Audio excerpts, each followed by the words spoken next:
Salam sejahtera dalam kasih-Nya Tuhan kita Yesus Kristus. Selamat bertemu kembali saudara dengan renungan firman Tuhan pada hari ini. Puji Tuhan. Judul firman Tuhan pada hari ini adalah keadilan Allah. Kita sudah sering kali saudara mendengar firman Tuhan yang menyatakan bahwa Allah itu kasih, ya. Allah itu penuh dengan belas kasihan. Allah itu Maha Pengampun. Ya, semuanya ini adalah benar, saudara. Selain Allah itu kasih, saudara, kita juga harus tahu bahwa Allah itu juga adil. Ya, mari kita akan melihat keadilan Allah dalam Alkitab mulai dari Perjanjian Lama. Ya, dalam Perjanjian Lama kita baca dalam Kitab Nahum 1 ayat yang ketiga. Tuhan itu panjang sabar dan besar kuasa, tetapi ia tidak sekali-kali membebaskan dari hukuman orang yang bersalah dan seterusnya. Ya, di sini dikatakan dengan jelas saudara, Tuhan itu panjang sabar. Ya, Tuhan itu kasih. Tetapi ia tidak sekali-kali membebaskan dari hukuman orang yang bersalah. Ya, ini adalah keadilan Tuhan. Kita lanjut bacaan kita dalam Keluaran 34 ayat yang ke-6 sampai 7. Di sini Tuhan mendefinisikan dirinya di hadapan Musa, saudara. Kita perhatikan, berjalanlah Tuhan lewat dari depan Musa dan berseru, Tuhan, Tuhan, Allah penyayang dan pengasih. Ya, ini jelas ya.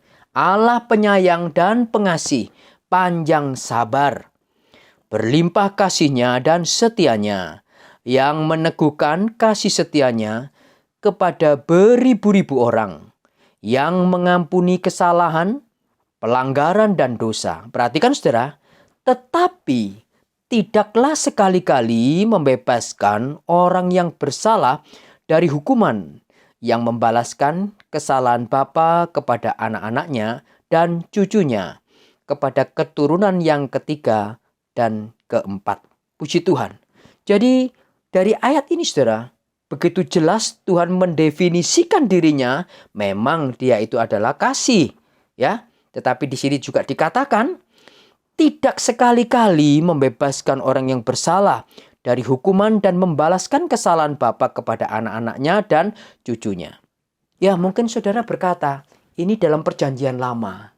Mari kita akan lihat juga dalam Perjanjian Baru, saudara. Yang pertama, kita akan baca dalam Kitab Roma, pasal yang ke-11, ayat yang ke-22. Sebab itu, perhatikanlah kemurahan Allah dan juga kekerasannya, yaitu kekerasan atas orang-orang yang telah jatuh, tetapi atas kamu kemurahannya, yaitu jika kamu tetap dalam kemurahannya. Perhatikan saudara, jika tidak, kamu pun akan dipotong juga. Wah, luar biasa ini saudara. Suatu pernyataan yang sangat keras. Ya, perhatikan kemurahan Allah, ya ini kasih Allah ini. Dan juga kekerasannya. Apakah kekerasan di sini merupakan keadilan Allah? Ya, dikatakan di sini kekerasan atas orang-orang yang telah jatuh, tetapi atas kamu kemurahannya, yaitu jika kamu tetap dalam kemurahannya. Jika tidak, kamu pun akan dipotong juga. Puji Tuhan. Kita baca juga di dalam Roma 2 ayat 4-6. Maukah engkau menganggap sepi kekayaan kemurahannya, kesabarannya, dan kelapangan hatinya? Tidakkah engkau tahu bahwa maksud kemurahan Allah ialah menuntun engkau kepada pertobatan? Tetapi oleh kekerasan hatimu yang tidak mau bertobat, engkau menimbun murka atas dirimu sendiri pada hari waktu mana murka dan hukuman Allah yang adil akan dinyatakan. Ya, di sini dikatakan hukuman Allah yang adil akan dinyatakan. Apakah itu? Ia akan membalas setiap orang menurut perbuatannya. Puji Tuhan.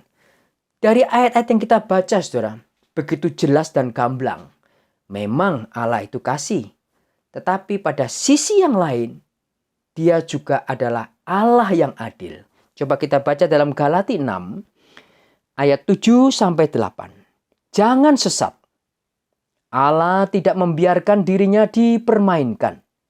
Karena apa yang ditabur orang, itu juga yang akan dituainya. Sebab barang siapa menabur dalam dagingnya, ia akan menuai kebinasaan dari dagingnya.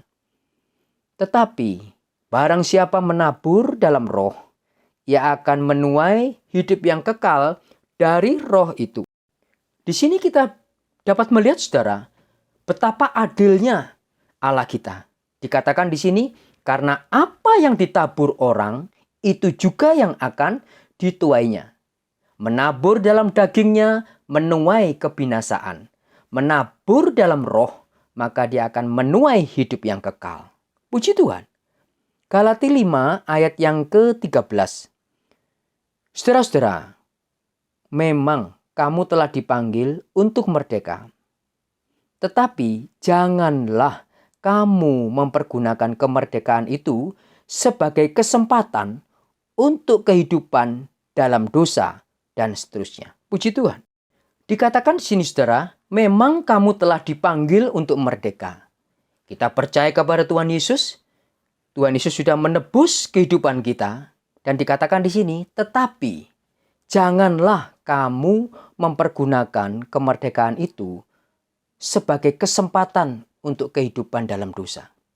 Ya, jadi jangan sampai, saudara, kita mempunyai pandangan pikiran bahwa kita percaya kepada Yesus, lalu kita melegalkan, ya, istilahnya melegalkan, kita tetap hidup di dalam dosa. Ini suatu pemikiran yang naif. Ya, memang Tuhan sudah menebus kehidupan kita penuh dengan belas kasihan, dengan maksud tujuan supaya kita bertobat kembali kepada Tuhan. Bukan tetap hidup di dalam dosa. Ya, dikatakan di sini, Tuhan membalas setiap orang menurut perbuatannya. Puji Tuhan. Memang di satu sisi Allah adalah kasih. Tapi jangan lupa, saudara, di satu sisi yang lain Allah juga adil, saudara. Puji Tuhan. Perhatikanlah kemurahan Tuhan dan juga kekerasannya. Semoga kita mengerti. Kiranya Tuhan Yesus memberkati kita semuanya. Amin. Terima kasih buat cintamu. Ku tak mau, ku tak mampu jauh darimu. Ku tak mau, ku tak mampu jauh darimu. Ku tak mau, ku tak mampu jauh darimu.